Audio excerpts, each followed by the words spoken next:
ॐ भूर्भुवः स्वः तत्सवितुर्वरेण्यं भर्गो देवस्य धीमहि धियो यो नः प्रचोदयात् ॐ शान्ति शान्ति शान्तिः Namaste my dear friends, Namaskar. This is fifth video on Viveka Chudamani of Adi Sankaracharya. This video starts with verse number 49.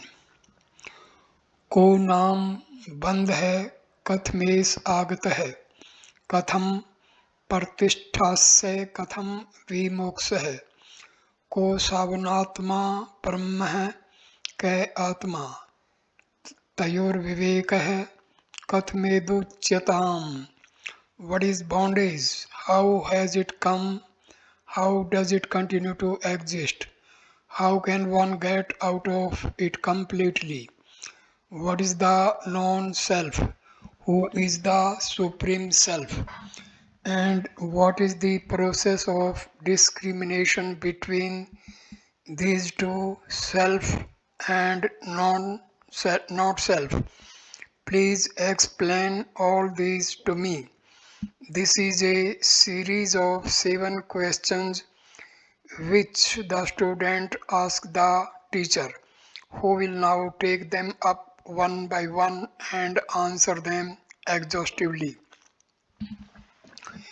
These questions exhaust almost the entire field of ignorance and ignorance created confusions. Therefore, they are not to be treated as a set of questions just casually asked by some individual. They are questions that would be asked by sincere seekers who are intellectually curious to know, to understand, to evaluate, and to have explained the confusing world of endless plurality. Thus, these questions give us an inkling into the type of questions to be asked and the spirit in which to open our discussion when we approach a divine master. To get to a saint with flowers and camphor, fruits and sweets is not the correct way of approaching one's spiritual guru. This tradition, though with the best of intentions, has only created a set of fruit gatherers as gurus and flower offerers as disciples, and together the two have dug deep the grave of sacred Vedanta and have there hosted the skeleton of Hinduism. These thirsty questions demanding an explanation for the sense of limitation and confusion experienced by us are each in itself an exhaustive declaration of the student's observations on life as it is available to him within and without. Again, they show the perspicacity with which the student has followed what the master has said so far. In all the previous verses, the teacher spoke in terms of bondages, liberation, not self, supreme self, and the discrimination between the self and the not self. Till now, these terms freely used, but the student is not satisfied with a mere understanding of the theories of Vedanta. He wants to live them in life. So he is now holding the teacher by the collar, as it were, and is pointedly asking him to explain more clearly. Naturally, the teacher catches the contagion of the boy's enthusiasm, and we shall see how beautifully he warms up to the discussion. Intelligent disciple appreciated. Stanza 50. Sri Gururuvach. धन्यो असि किरत्किरतो असि पावितं ते कुलं तवया यद्विद्या बन्धमुक्त्या ब्रह्मीभवितुमिच्छसि. The Guru replied, Blessed you are, for you wish to attain the absolute Brahma by freeing yourself from the bondage of ignorance. Indeed, you have fulfilled your life and have glorified your clan. The teacher's face now beams with a smile of satisfaction, and soon words expressing his joy at meeting such a perfect student flow out of him. The very fact that the boy has decided that he wants to be free from all his weaknesses, that he wishes to walk out into the boundless fields of perfection, has made him blessed. Not only has he glorified himself, but he has even sanctified his entire clan, Kulam. The word Kulam is not merely the family, it connotes all the ancestors and the future descendants, while family means only the present living members and the immediate forefathers. This is not a hyperbole. It has already been said that rare indeed are those who come to exhibit such a burning thirst for liberation among living creatures at any period of human history. Evidently, the boy is a highly evolved being, and hence he feels an acute impatience for liberation. In ordinary life, too, we use expressions such as baking the bread when we know that bread need not be baked. In such cases, we generally use the immediate future fulfillment to indicate the present activity. Similarly, the inquiry into life and its relationship with its cause, with a burning desire to live and accomplish the ultimate perfection in one's own self, is the present activity which will in a short time and in the final consummation of the purpose of life. Therefore, the teacher, in anticipation, declares that the boy has fulfilled the purpose of his life. Very rarely do we say the fetus in the womb. We invariably use the term the child in the womb, although in its prenatal condition it is not yet a child. To release ourselves from the shackles of ignorance is not merely to have knowledge, but transcending the ignorance created projection of the body, mind, and intellect. It is to live and experience reality in itself. Therefore, the teacher says, you wish to attain Brahmahood, that is Godhood.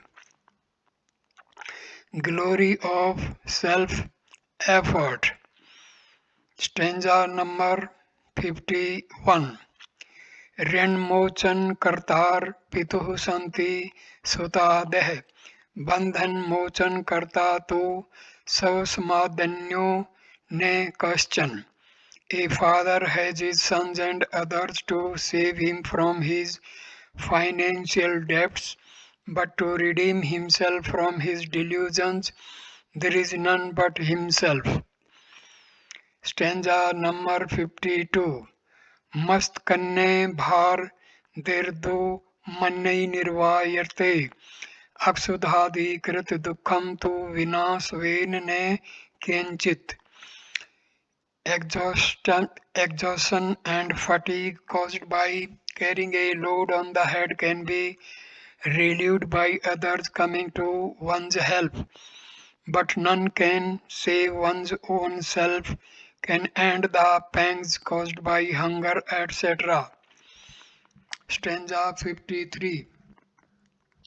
पथ्यम औषध सेवा च क्रियते येन रोगिणा आरोग्य सिद्धिर्दृष्टस्य न अन्ये अनुष्ठी कर्मणा. The patient who faithfully follows the right diet and takes the proper medicine alone is perceived to recover from his illness. No one recovers because another undergoes the treatment. In these three verses, the Master is trying to drive home the importance of self-effort upon the student.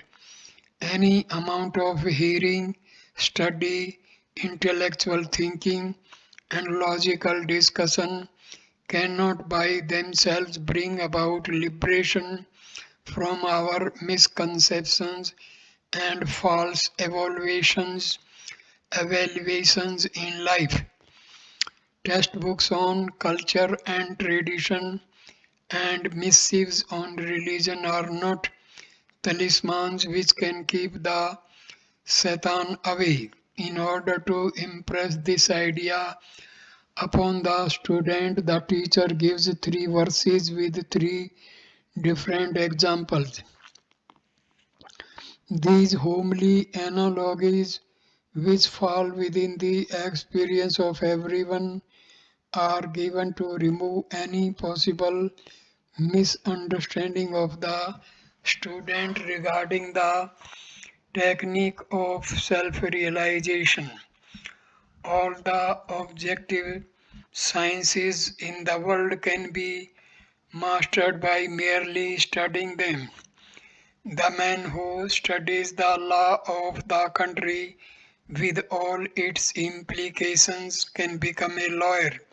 He who studies the symptoms of diseases and their cures can become a doctor. An advocate of criminal law need not be a criminal himself. A doctor need not himself be a patient to know the science of medicine. But Atam Vidya is gained only when it has brought about a complete regeneration of the individual who studies it.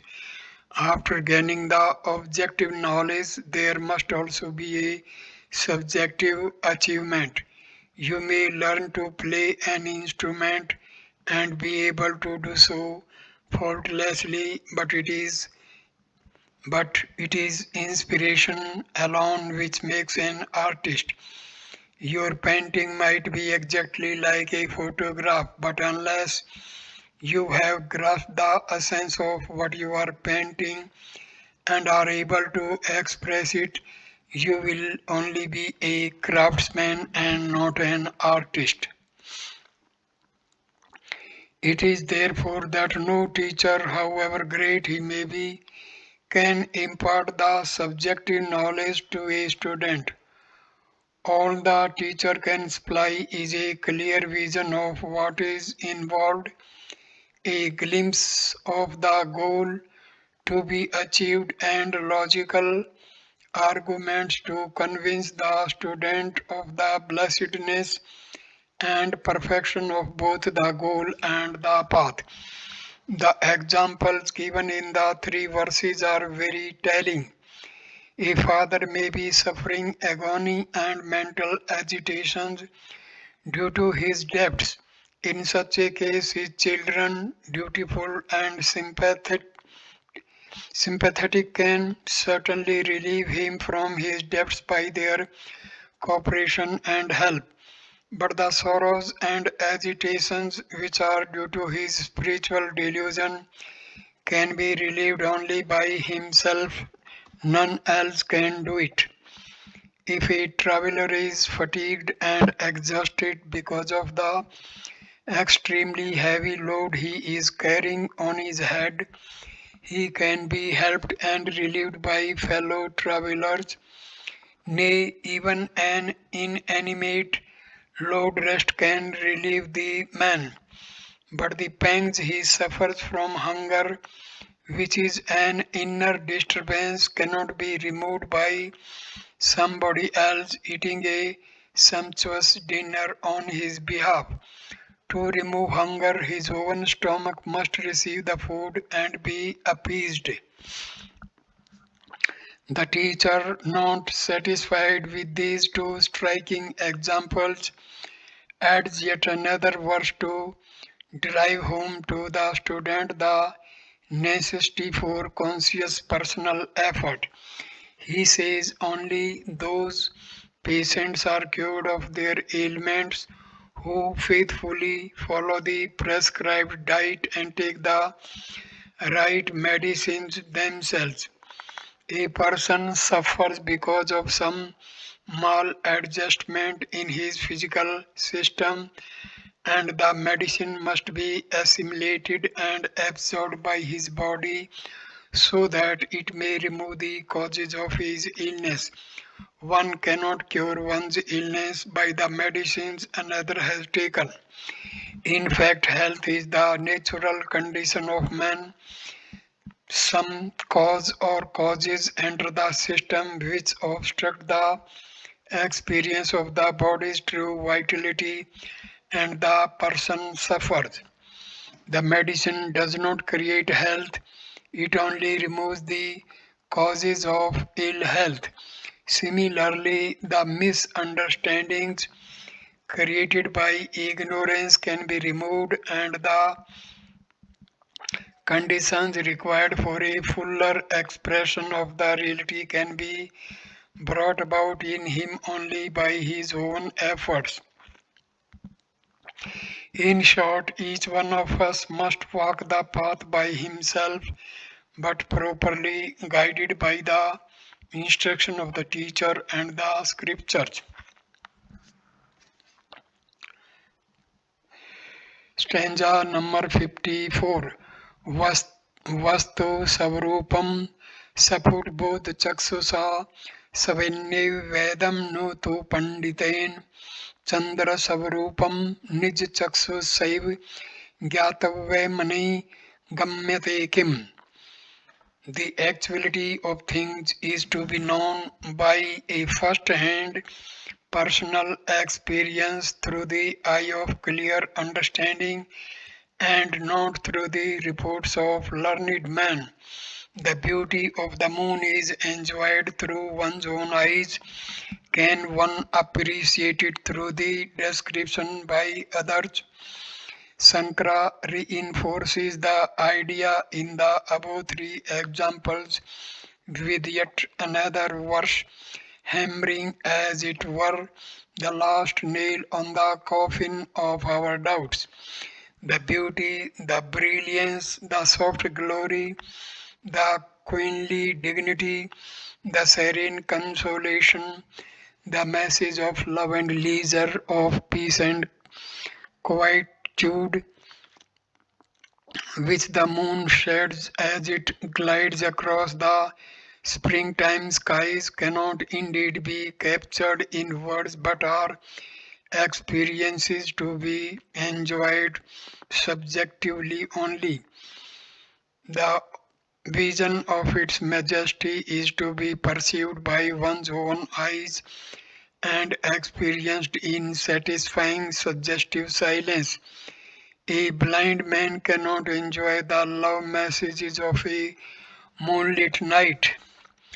When the self rises in the dark bosom of our ignorance and glides across the horizon of our experiences, That experience cannot be described fully to us by another, even though he may have experienced it himself. Each must experience it from himself in himself.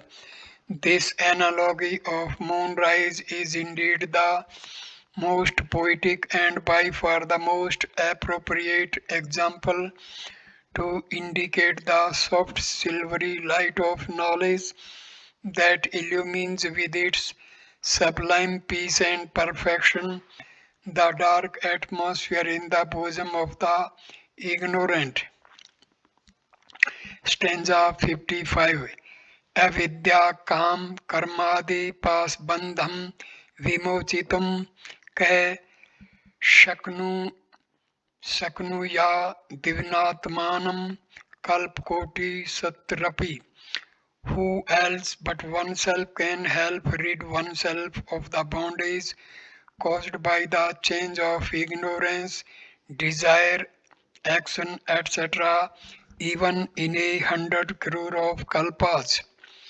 The bondage felt by the mortal is caused by the ignorance of his own real nature. This ignorance of his own all fullness in his spiritual personality creates in his intellect waves of desires with which he expects to make himself full. Desires create in his mind thought waves, and thoughts express themselves as action. These three, ignorance, desire, and action, are together called in Vedanta Shastra as the heart knots. Hirdaya Granthi. These are the cords that bind the ego, jiva, to the finitude and sorrows of a mortal. In this enumeration of ignorance, desire, action, when Sankara adds and the like, he means the residual impressions, vasanas, that are left on the mind when a desire prompted activity is consciously undertaken. These vasanas thicken the ignorance by darkening desires, agitating the thoughts, and propelling us into a world of frenzied activities. The Acharya naturally asks, who can save a man from the chaos in his mind and intellect which is responsible for his rabid activities in the world of objects and his painful confusions in his relationship with his fellow beings?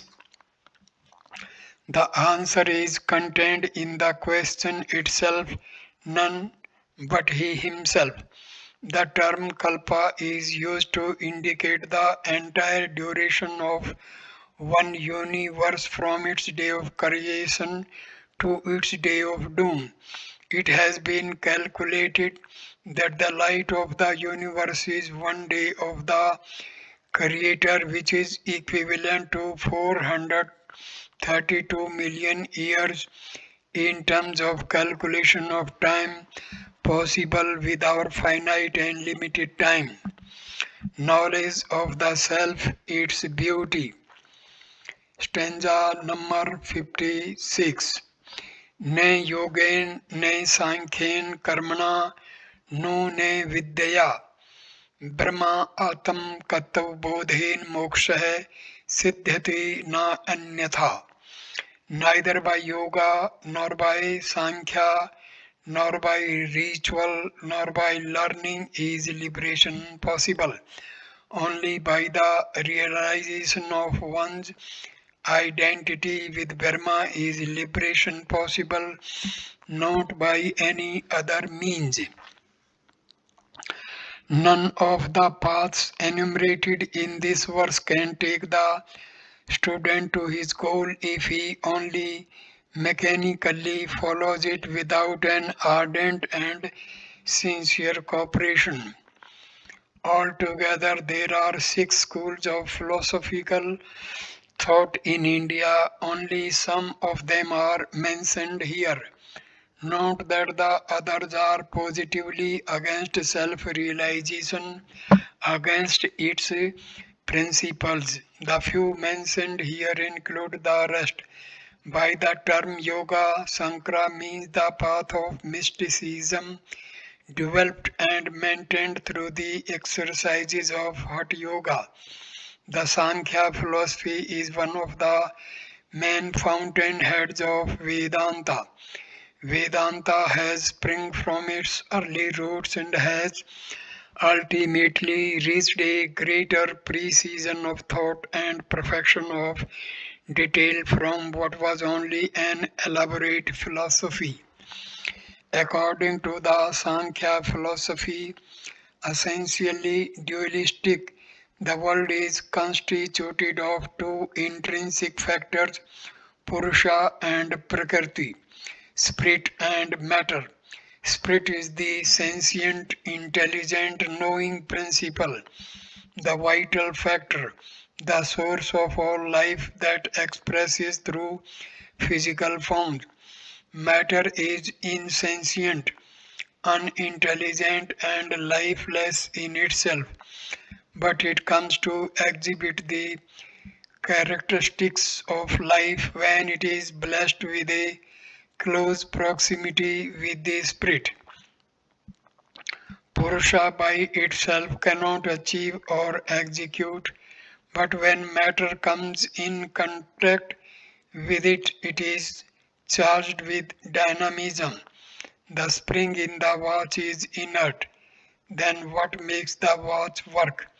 The tension in the spring. That is not an activity, it is dynamism. So the Purusha has no activity. All activities of life takes place when Purusha dons the robe of matter. Prakriti herself is inert. Purusha by himself has no activity. But when they are wedded to each other, both seem to gather divinity, might, and power as a result of each blessing the other.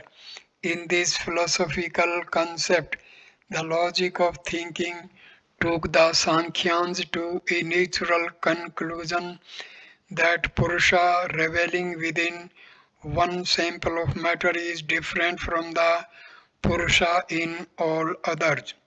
Liberation from the entanglements of Prakriti is gained by Purusha when there is discrimination on all occasions and in all conditions, recognizing the eternal spirit as separate from finite matter. One step ahead of Sankhya is Vedanta. It explains that when one gains the true knowledge of the Purusha, the Atma, the yogi experiences that Prakriti is only a superimposition upon the Purusha, that there is in fact no such distinction. The Supreme alone is one without a second, revealing everywhere the subtlest of the subtle, the pure principle of consciousness. The term karma is here used to include and incorporate the Mimamsakas who believe that ritualistic activity, divine and sacred, yields for them merits to enjoy which they will be shifted to other realms of intense pleasure. When these merits are exhausted through enjoyment, they will return to physical forms for another period to earn more merits to enjoy another round of utmost pleasure. This for them is moksha. This is their ultimate concept of life. This they consider amrita tvam. The term Vidya may be taken both in its Vedic connotation and in its literal dictionary meaning. In its Vedic application, Vidya means upasana, concentrated and devoted meditation, wherein the intellect tries to get away from its circumscribing vanities through a deliberate identification with a vaster concepts as I am prana, the all-pervading, or I am the sun, the almighty, or I am fire, the effulgent, or I am Indra, the omnipotent, etc. Vidya, in its other sense, means mere learning or book knowledge. All these are in themselves only techniques of self-development but are not the goal. The Calcutta route is not Calcutta, the Bombay route is not Bombay. Of course, they both, if consistently pursued, will certainly take us to Calcutta or to Bombay. Having reached in neither of the cities will we find the stretches of the roads we travelled in order to reach them. Yoga, Vidya, etc. are all means, they do not represent the end. The goal is in realizing that the self in us is the same self in everything and being. This realization of the divine nature of man, individually experienced each for himself, is the only method by which we can be liberated from the bondages of intellectual restlessness, mental agitations, and physical cravings. To avoid any trace of doubt that might still linger in the mind of the student, that there is perhaps some method other than yoga, Sankhya, etc., which has not been described by the teacher, Sankara says point blank and by no other means. Realization of the self is the only method. There are no other means by which our present experiences of finitude and limitations can be destroyed, root and branch. Stanza number 57. Vinaya Roop Saundriya Tantri Vadan Saustvam Parjarajan Matram Tan Samrajyaya Kalpate. The beauty of the Veena and the proficiency of one playing on its chords serve but to please an audience. They do not by themselves ever prove sufficient to confirm full sovereignty.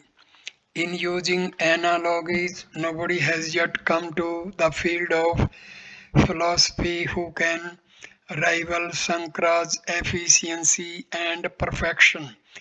According to him, the schools of philosophy which argue emphatically, describe beautifully, and enunciate exhaustively discussions that give clear intellectual pictures of the why and wherefore of this universe are all nothing but the beauty of the words or the eloquence of the speaker.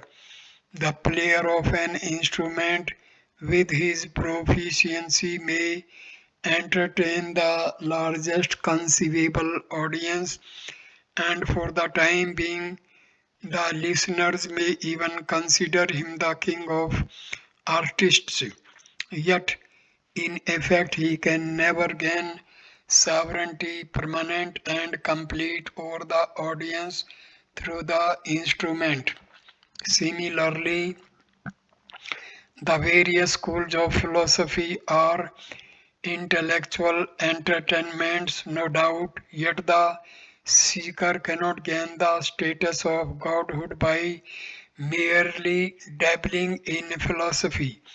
A king might entertain himself and his friends by playing the veena, but his empire is not consolidated, nor is order maintained among the people, nor is royal dignity nourished through his proficiency in the instrument. Acharya Sankara wants to emphasize that any amount of philosophical studies, even a mastery over all the six schools of philosophy, cannot bring about a complete evolutionary evolutionary fulfillment. The term Samrajya has a reminiscent Upanishadic flavor. In ancient literature, this term is used for the kingdom of God within in the heart of every individual. Stanza number 58. वाग वैखरी शब्द झरी शास्त्र व्याख्यान कौशलम वैदुष्यम विदुष्याम तद्वद भुक्तये न तो मुक्तये. Loud speech in a stream of words, the efficiency in expounding or commenting upon the Shastras, erudition,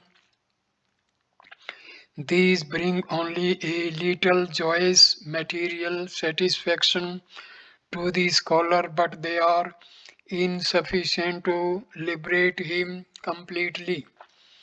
The Yoga Shastra gives us the various subtle stages of metamorphosis of a thought or a desire before it is expressed in the form of sounds and words.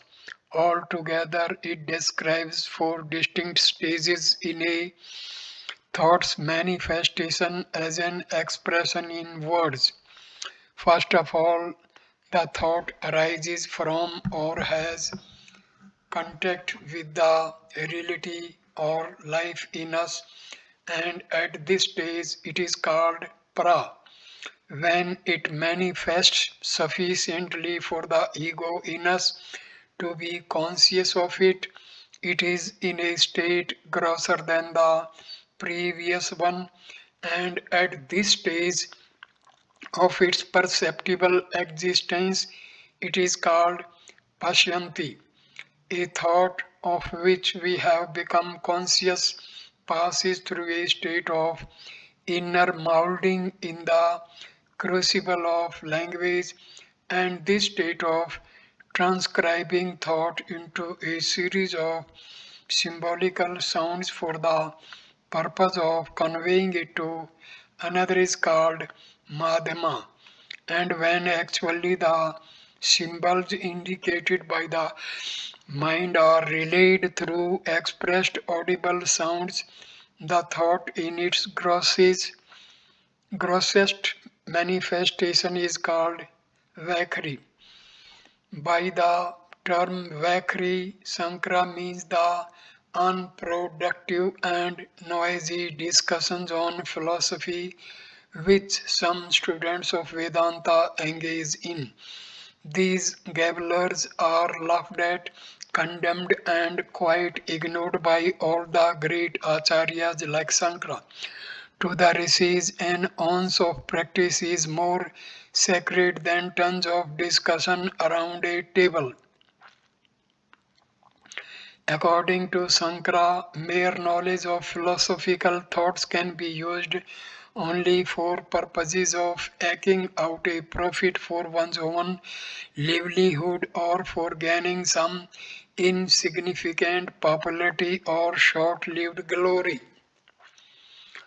Stanza number 59. Avidyate pare tatve शास्त्रधी तस्तु निष्फला विद्यतेपि परे तत्वे शास्त्र अधिस्तस्तु निष्फला. Without knowing the supreme reality, the study of the Shastras is futile. Having known the supreme reality, the study of the Shastras is again futile. Here is an exquisite example of the use of a deliberate statement of contradiction to hammer a point into a student while creating in him a sense of wonderment. The verse, even in its 10th reading, leaves a staggering sense of amazement and confusion. Wonder is an emotion in which there is a dizzy pause in thinking, and at such a moment of intellectual arrest, the verse filters through. When one realizes the meaning fully, it goes straight into the deepest vaults of one's heart cave. The paradox is resolved when we give a little conscious application of purified intellect on the word, knowing in both the lines of the verse without knowing in the first and having known in the second. In both cases, knowing connotes a different meaning, the literal and the indicative. In the first line, it means intellectually understanding, and in the second line, it means realizing. In the light of these interpretations, the verse becomes a clear statement of truth. As long as we have no right intellectual appreciation of what the Vedanta text indicate, all study of the scriptures is futile. Again, when we have realized the truth, study of the scriptures is redundant.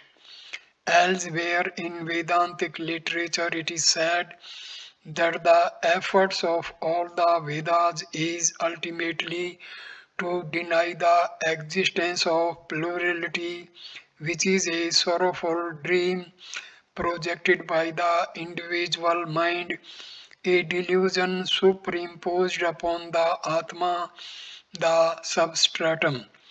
All arguments that we can marshal to convince a deluded friend that what he perceives is not a ghost but only a harmless post constitute the scriptures indicating the post.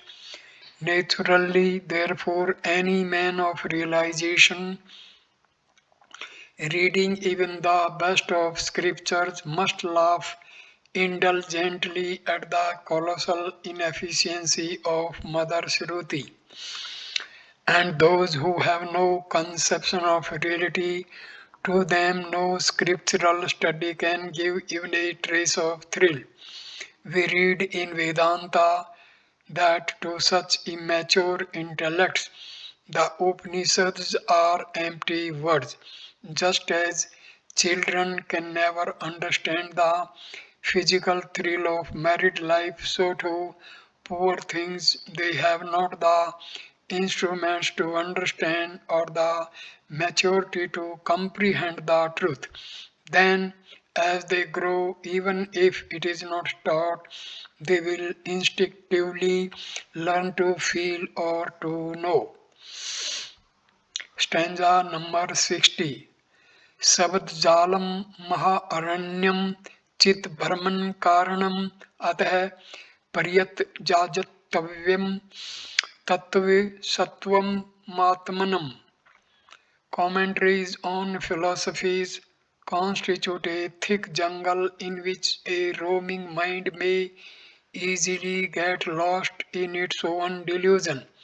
Therefore, true seekers of Brahma should, through right efforts, come to experience the real nature of the self.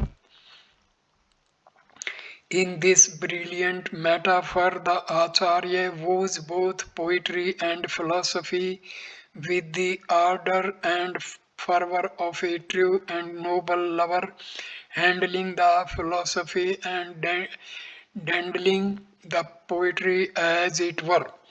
Here he conveys to us the idea that mere philosophical discussion is a dangerous jungle, dark and dreary, with luxuriously growing poisonous weeds and prowling beast lying in ambush, ready to pounce upon innocent, unsuspecting pilgrims. No better description of the dialectics could be given of the endless arguments of the six schools of Indian philosophy, each trying to disapprove the others to establish its own point of view. Into this jungle infested with dangerous flora and fauna, if an unprepared or innocent mind, frail in strength, carelessly enters, it might get attacked or destroyed by the lurking dangers.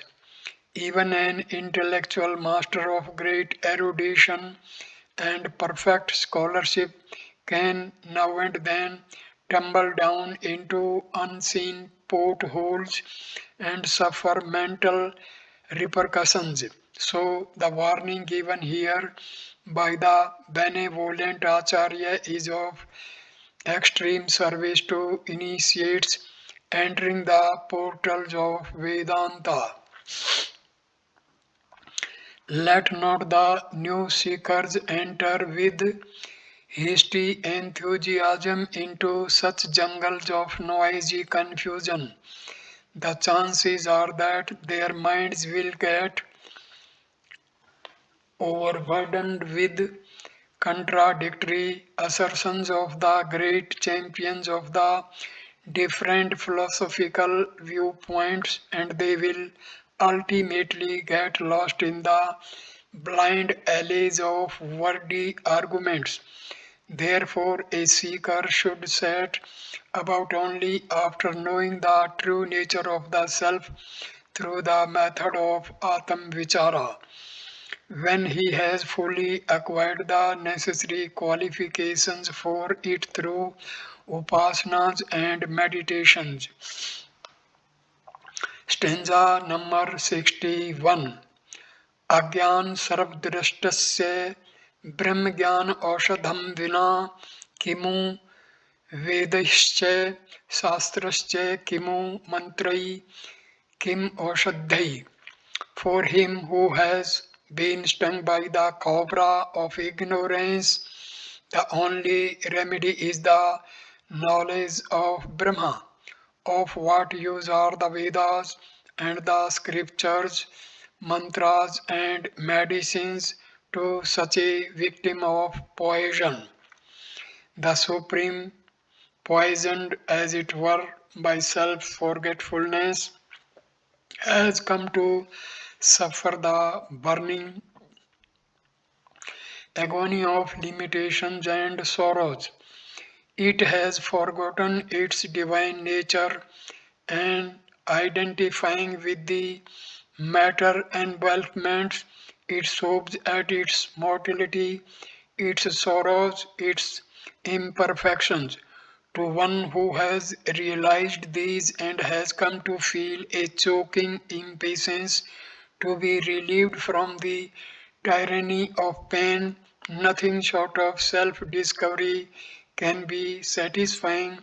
A victim of the snake bite of ignorance can be relieved of his painful delirium only by self realization.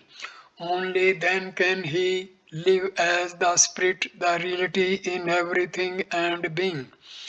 It is natural that when a person realizes that he has been beaten by a cobra, he will have none of the ordinary prejudices of faith, creed, position, status, time, or place. Any help that reaches him from any quarter, offered in any attitude, will be most welcome. In that moment of dire sorrow, in the magnitude of his tragedy, he realizes the urgency of the situation, and his only demand is for some antidote to the poison which can restore him to natural health and vitality. Similarly, no sooner a seeker realizes that he has been beaten by ignorance, the most dangerous of all serpents in the wild jungles of uncultured and uncultivated hearts, then he will take the best from the Shastras and will try to imbibe immediately the specific cure for ignorance, the knowledge of the real. To such a one of what avail then are the slower, the more comfortable means of study of the Vedas and Shastras, repetition of mantras and dizzy philosophical arguments. Stanza number 62. Direct experience liberation.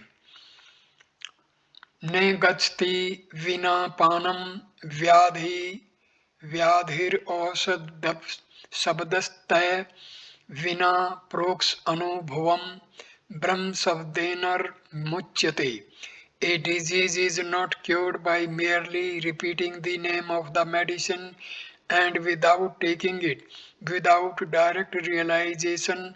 By a mere utterance of the word Brahma, none can be liberated. How and why mere chanting of a mantra is by itself considered important is explained here. Any person suffering from ignorance cannot expect to be cured by merely repeating the word Brahma, the name of the absolute reality. Repeated utterances of Aham Brahmasmi or a mechanical murmuring of endless Shivohams cannot by themselves produce any cure. However effective the medicine may be, no patient is known to have been cured only by repeatedly reading a prescription. By merely repeating for hours the word aspirin when one is suffering from headache, one can only increase it. The only cure is to take the medicine and assimilate it till it becomes one with the patient. By this alone can he get complete relief. Similarly, a mere repetition of the sacred truths of Vedanta is futile without the struggle to raise ourselves to the subtler joys of a higher culture and a divine way of living by individually assimilating the truth of the Upanishads and becoming one with it by intimate personal experience. Subjective realization, most intimate and immediate, total and permanent, is called aproksha anubhava of the self. No doubt this must be preceded by an intellectual understanding of the truth called in Sanskrit proksha jnanam. Intellectual appreciation is the way to reach truth and a full subjective apprehensions of the self is the God. Liberation from our delusions can come only when they have ended in pure knowledge. Darkness can end only in the presence of light. Stanza number 63. Ekritva drasya vilem gyatva tato atmana brahm sabdai kuto mukti rukti matri phalain nirnam. Without achieving the disappearance of the entire pluralistic world and without realizing the real nature of the self, how can one achieve full liberation by a mere repetition of the word Brahma? Surely it will end only in a wasteful effort of speech. The conditions preceding the full state of liberation are explained here. In the white heat of intense meditation, when the mental rays of the individual have been made single pointed and turned completely inwards to recognize the self within, The world of perceptions gets eliminated in the experience just as the world of the dream naturally rolls away from the waker's comprehension. We perceive the pluralistic world from the levels of the body, the planes of the mind, and the peaks of the intellect. With the body, we recognize the waking state world of names and forms. With the mind, we perceive the world of feelings and emotions, and with the intellect, we recognize and experience our world of ideas which has no declared boundary.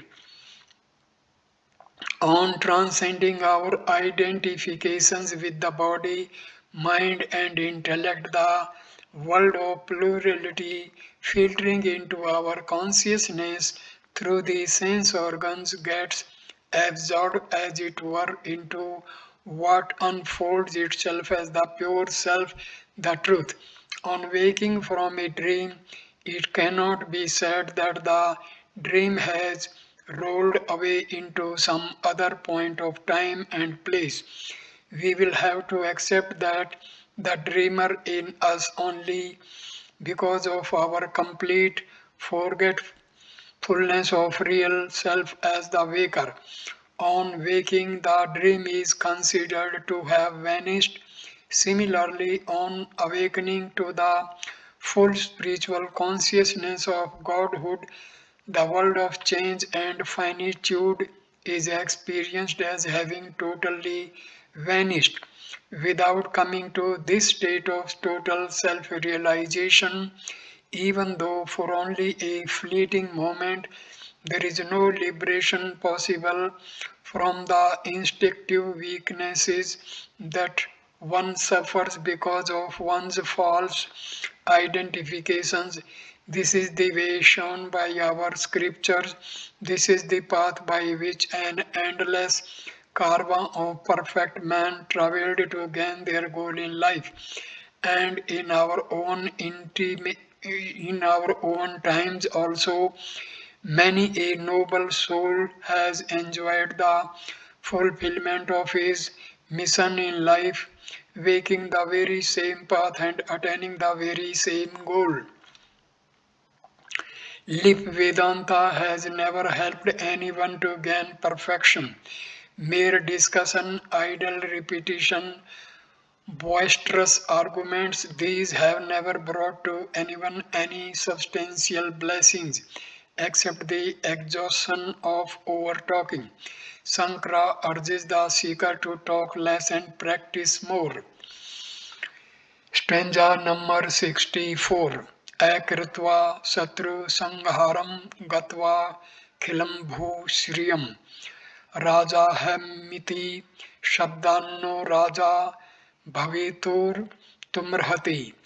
Without eliminating his enemies and without bringing the entire land of his kingdom under his sway, by merely repeating, I am the emperor, one cannot become an emperor. It is necessary to fulfill all the required conditions in one's inner life before one can experience the infinite, the divine. Self mastery is a reward one comes to gain when one has conquered all the inner enemies and has come to rule over all the different matter provinces in one's personality. In this verse, the Acharya is throwing a flood of light on the previous declaration by an apt example. He is trying to make us understand that by mere verbal repetition, nothing will be accomplished. A fool who, without annihilating his enemies and without bringing with his own might and power all the provinces under his sway, just repeats that he is the emperor, can never become one for all his loud claims.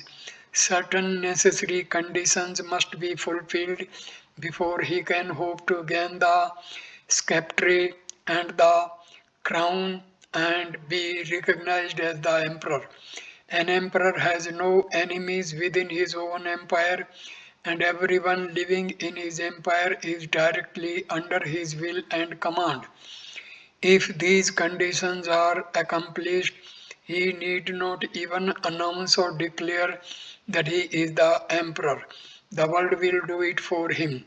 Similarly, if a seeker has successfully destroyed all his inner enemies of desires and thoughts, physical demands, mental appetites, and intellectual wanderings, and if he has established mastery over the vast province of the waking, dream, and deep sleep states of consciousness, he need not thereafter repeat, I am Brahma, for every cell in him, every thought, and every idea that rises in him will sing in chorus his sovereignty over all at all times and in all conditions.